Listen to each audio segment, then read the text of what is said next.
And I already created a disk right here, this D drive, but for the sake of tutorial, I'm going to remove it.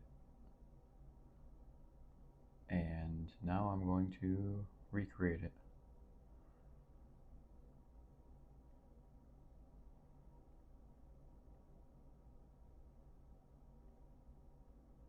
I'm going to do a quick format. Do I want to do file and folder compression? So I think it's a good idea if I'm gonna have payloads.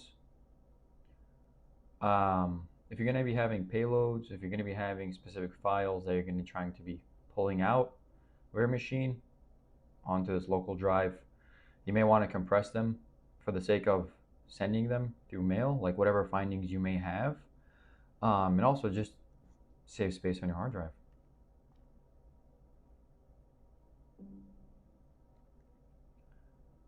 So another thing I want to do is just run a quick disk cleaner and disk clean on this new drive. I know we just created this new drive and there shouldn't be anything in there. I'm gonna run on my C drive anyway. Shouldn't really be anything in there.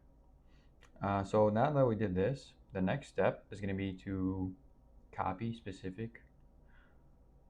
Oh, I think I did this for the C drive. Yep, this is for the C drive. That's fine. That's fine. So yeah, going back to this. So after we created the D drive, what we want to do is go into our C drive and copy specific files. We're definitely going to want the drivers. We don't want pictures. We definitely want our program files, drivers, program files x86, Windows, and what we're going to do is Control C to copy. I'm going to paste it in here. And this may take some time because you're literally copying the entire Windows operating system into this other drive. So it'll take a few minutes. So we finally finished copying all the files, or some of the necessary files from the C drive over to the D drive. What I found is it's best to do this on a clean Windows install from your C drive, just because you'll be picking up a lot of temporary files and other programs. So what I'm going to do now is just kind of go through and remove some extra files from the D drive that aren't necessarily going to be needed.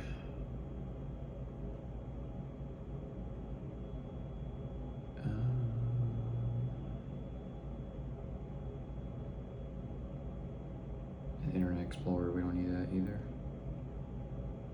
That's fine.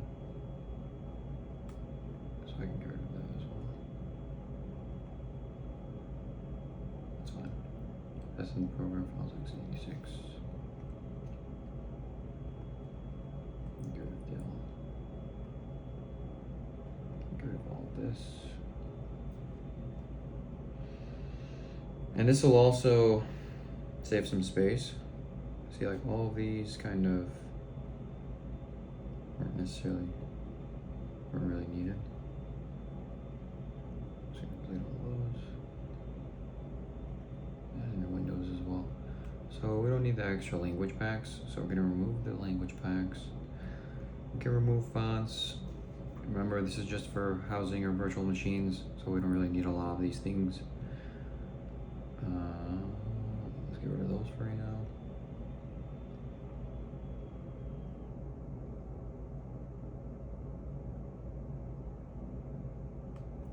Speech one core.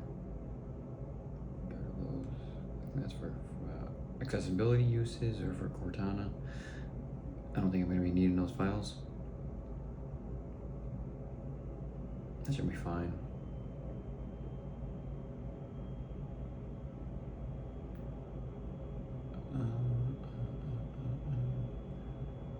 What I'm going to do is actually leave all of the files that I removed inside the recycling bin, just in case we need those files. We can just restore them from the recycling bin. So what I'm going to do now is go to Broadcom and to install the hypervisor. I do have an account, so let me see if I can log into my account.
So actually trying to find the install is rather tricky. I did find it in this knowledge base article, and it's right over here. So there's a difference. There's VMware Fusion Pro and VMware Workstation Pro.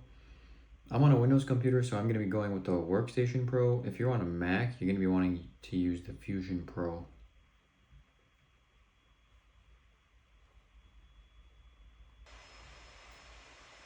So we're going to change the path. This is the most important part. I want to go into the virtual machines. So let me, real quick, it was in here and it was the program files. And then they had created a new folder for it. See, it's right here. You can see with this asterisk. I don't want it in my C drive. I want it in my D drive. So I want to go to D drive, program files, create a new folder. Oh, never mind. I did not do that correctly. I'm going to go drill into program files, and then I want to create a new folder. And I'm going to call it VMWare, something like that. Console to the system path. Yeah, I do want to do that. It's fine. Don't want those. That should be that. And what I want to do is go into my file explorer and remove this. I don't know if it actually put it in there in my C drive. No, I did not. Okay. So if you're using a laptop that has, a dedicated graphics card, it may not be able to use that graphics card. At the same time, more often than not, if you're using anything that does require a graphics card, you're probably going to want to be doing it on your host or on bare metal, or even in the cloud for that matter. But we're going to be doing an installer image. And there are a few. You can do it weekly, you can do everything. This is going to take a little bit more time, especially the everything. As you can see, 12 gigs.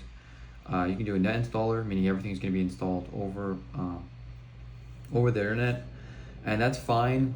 But if you don't tweak Kali before doing net installer, everything's going to be sent through the clear over HTTP mirrors. So I tend not to do net installer. And then you can do weekly images as well. Weekly images are fine, but for me, I've always done the regular installer, custom install offline, and then just made whatever necessary changes I needed to make during the graphical install.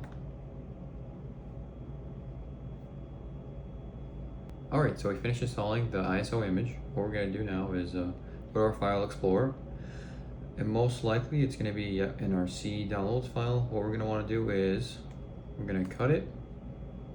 We're going to go in here, and we're just going to drop it in here, and we're going to paste it.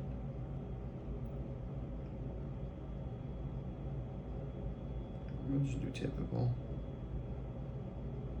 And we're going to browse, and it already populated it for us.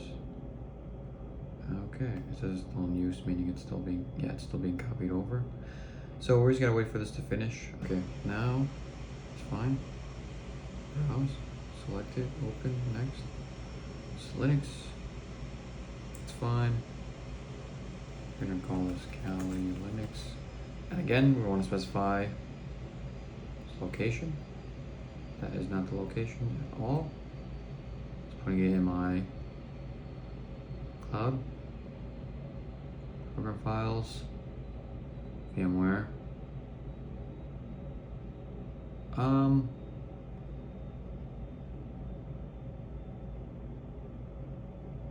Put it in here, and actually we'll take it out of there, and we'll put it in program files, and we'll make a new folder and call it virtual machines. So now we're in our D drive, program files, x86, virtual machines. And the amount of storage you want to give it. I wonder, how many was this? 227? 227.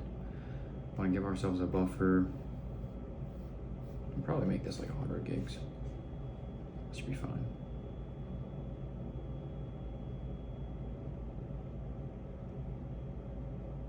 Customize hardware.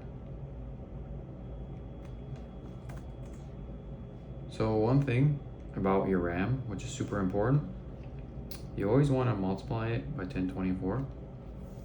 You can't just put an arbitrary amount of RAM, because it'll cause your system to malfunction. It'll slow down, potentially crash as well. So it's 1024 for one gig of RAM. That's the megabyte notation. We're gonna multiply that by, I want to give this machine maybe 6 gigs of RAM. 6144.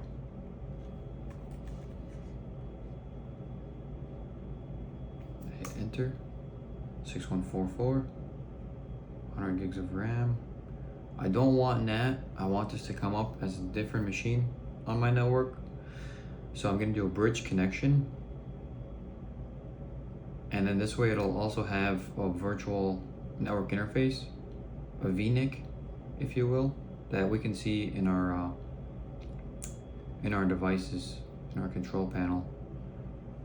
That should be fine. Display, sound card. Maybe we'll accelerate 3D graphics. Maybe we'll turn that off actually. That should be fine. All right, now let's.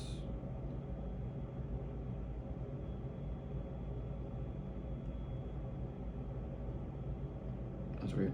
It has a duplicate. Now let's power our machine.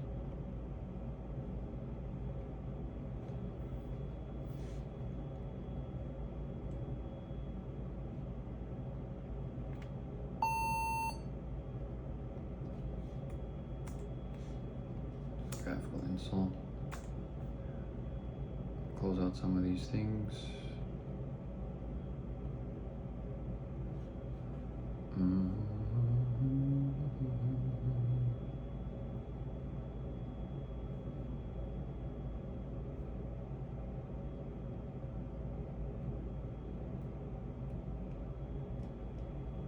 Now we're just going to graphical install to get Kali in our virtual machine.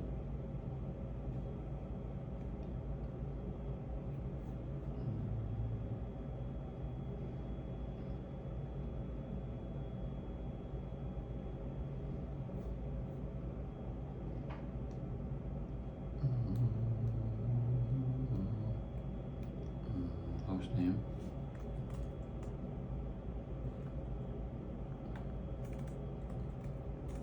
I'll just stick to Kelly.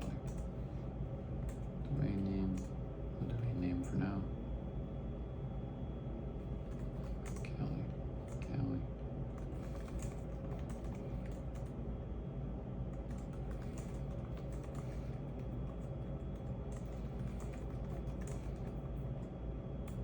My super secret password. So I am in Central Time, but I don't want to put Central Time. So I'm just gonna keep it on Eastern.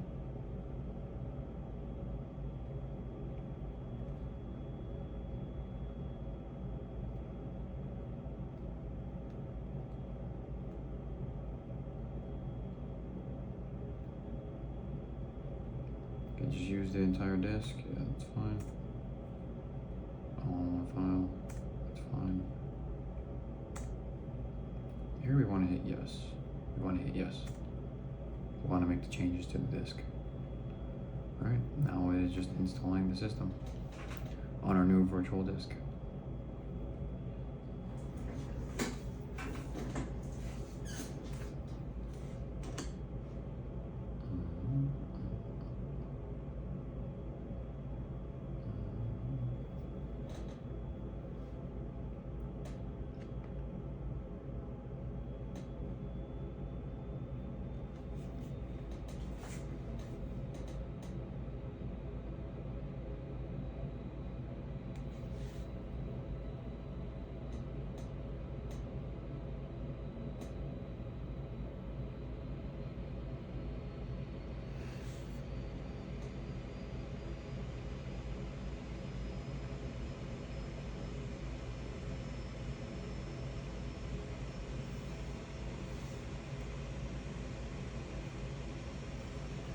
Okay, we're going to definitely keep Kelly's default desktop environment. Collection of tools, top 10, default, it's fine.